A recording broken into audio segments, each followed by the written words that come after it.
Hello everyone, स्वागत है आपका मेरे चैनल में। कैसे हैं आप सब। आज हम लाए आप लोग के लिए बहुत ही इंपॉर्टेंट जीके क्वेश्चन लेकर। ये क्वेश्चन है पॉलिटी से।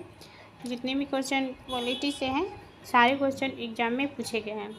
कोई भी क्वेश्चन फालतू नहीं है और कोई भी क्वेश्चन एग्जाम के बाहर के नहीं है। तो सारे क्वेश्चन एग्जाम में पूछे गए प्रीवियस ईयर क्वेश्चन है, तो आप लोग देखिए ध्यान से। और रिपीटेड क्वेश्चन है, ये सब रिपीट होते रहता है। बिना लेट के चलते हैं और क्वेश्चन देखते हैं क्या क्वेश्चन है। सारे एग्जाम के लिए हैं, सारे कंपटीशन में एग्जाम में जितने क्वेश्चन आते हैं तो सब मैचिंग ही आते हैं। पहला क्वेश्चन है, निम्नलिखित में से किस अधिनियम द्वारा भारत के गवर्नर जनरल को अध्यादेश जारी करने की शक्ति प्रदान की गई। निम्नलिखित में से किस अधिनियम द्वारा भारत के गवर्नर जनरल को अध्यादेश जारी करने की शक्ति प्रदान की गई। राइट आंसर हो जाएगा इसका ऑप्शन ए, भारतीय परिषद अधिनियम 1861। भारतीय परिषद अधिनियम 1861। अगला प्रश्न है, भारत के गवर्नर जनरल को किस एक्ट के द्वारा अपनी सीमित के निर्णय को अस्वीकार करने का अधिकार मिला। भारत के गवर्नर जनरल को किस एक्ट के द्वारा अपनी सीमित के निर्णय को अस्वीकार करने का अधिकार मिला। इसका राइट आंसर हो जाएगा option B, 1786 amendment act. Option B हो जाएगा राइट आंसर। अगला प्रश्न है, मिंटो माल सुधार का उद्देश्य क्या था।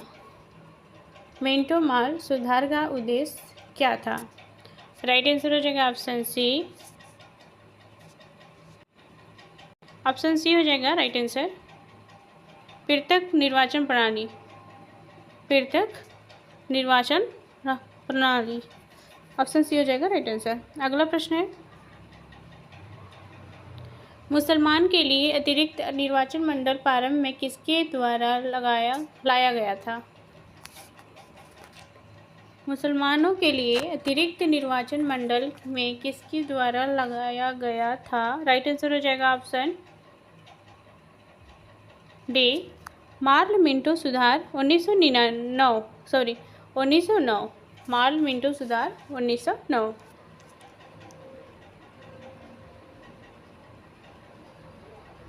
उन्नीस सौ नौ के इंडियन कैंसिल एक्ट में किस बात की व्यवस्था की गई थी। 1909 में इंडियन कैंसिल एक्ट में किस बात की व्यवस्था की गई थी। इसका राइट आंसर हो जाएगा ऑप्शन ए, सांप्रदायिक प्रतिनिधित्व। सांप्रदायिक प्रतिनिधित्व। ऑप्शन ए हो जाएगा राइट आंसर। मार्ल मिंटो सुधार बिल किस वर्ष में पारित किया गया। मार्ल मिंटो सुधार बिल किस वर्ष में पारित किया गया था। राइट आंसर हो जाएगा ऑप्शन बी, 1909 में। ऑप्शन ए हो जाएगा ऑप्शन बी हो जाएगा 1909 में। 1946 के कैबिनेट मिशन 3 मंत्रियों में गठित था। निम्नलिखित में से कौन इसका सदस्य नहीं था।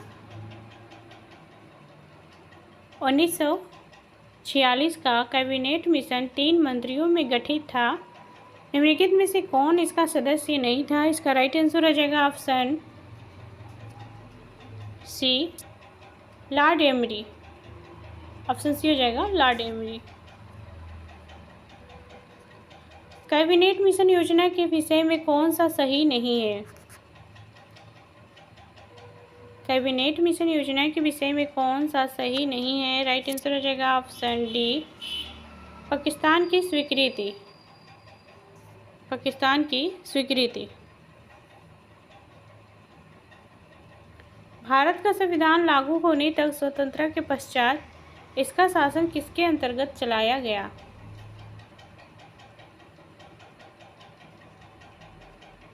भारत का संविधान लागू होने तक स्वतंत्रता के पश्चात इसका शासन किसके अंतर्गत चलाया गया। राइट आंसर हो जाएगा ऑप्शन ए, 1935 के भारत सरकार अधिनियम के अनुसार। 1935 के भारत सरकार के अधिनियम के अनुसार। भारत भारत के भारत को वर्ष 1947 में सार्वभौम सत्ता सौंपने की योजना में निम्न में से किस नाम से जानी गई? भारतीय को वर्ष 1947 में सार्वभौम सत्ता सौंपने की योजना निम्न में से किस नाम से जानी गई? राइट आंसर हो जाएगा इसका ऑप्शन बी, माउंटबेटन योजना।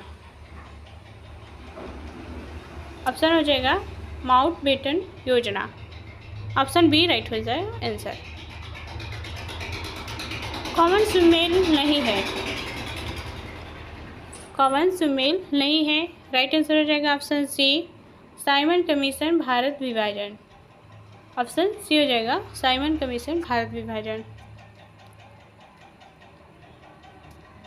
बी आर अम्बेडकर और महात्मा गांधी के मध्य सन 1932 में हस्ताक्षरित पूना समझौता में प्रावधान था। राइट आंसर हो जाएगा इसका ऑप्शन डी, निम्न वर्ग के लिए आरक्षण सहित संयुक्त निर्वाचन क्षेत्र का।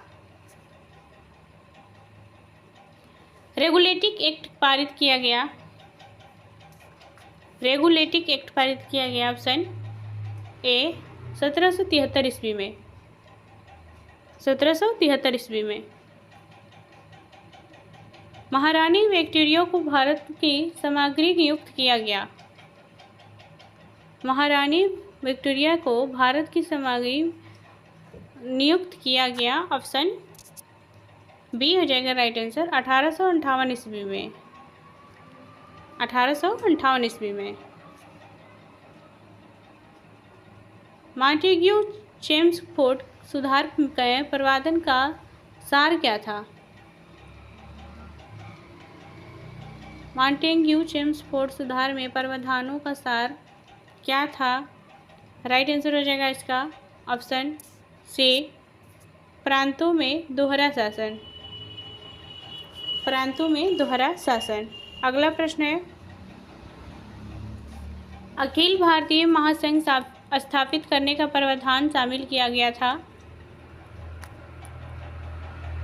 अखिल भारतीय महासंघ स्थापित करने का प्रावधान शामिल किया गया था। ऑप्शन डी, भारत सरकार अधिनियम 1935 में, भारत सरकार अधिनियम 1935 में।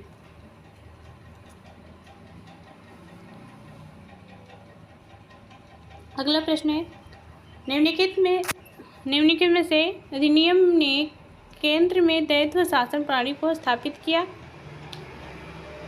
निम्न में से किस अधिनियम ने केंद्र में द्वैध शासन प्रणाली को स्थापित किया? राइट आंसर हो जाएगा ऑप्शन ए, भारत शासन अधिनियम 1935, भारत शासन अधिनियम 1935। किस अधिनियम की प्रमुख विशेषता प्रांतीय स्वायत्तता थी? किस अधिनियम की प्रमुख विशेषता प्रांतीय स्वायत्तता थी? इसका आंसर आप लोग मुझे कमेंट में बताइएगा। आज के लिए इतना ही। चैनल पर नए हैं तो चैनल को सब्सक्राइब कर दीजिए और वीडियो को ज़्यादा से ज़्यादा शेयर करिए। आप लोग मुझे सपोर्ट करिए, आप तो मुझे भी अच्छा लगेगा। तो आज के लिए इतना ही। चैनल पर नए हैं तो चैनल को ज़रूर सब्सक्राइब करिएगा। मिलते हैं नेक्स्ट वीडियो में। Tata, bye bye, take care.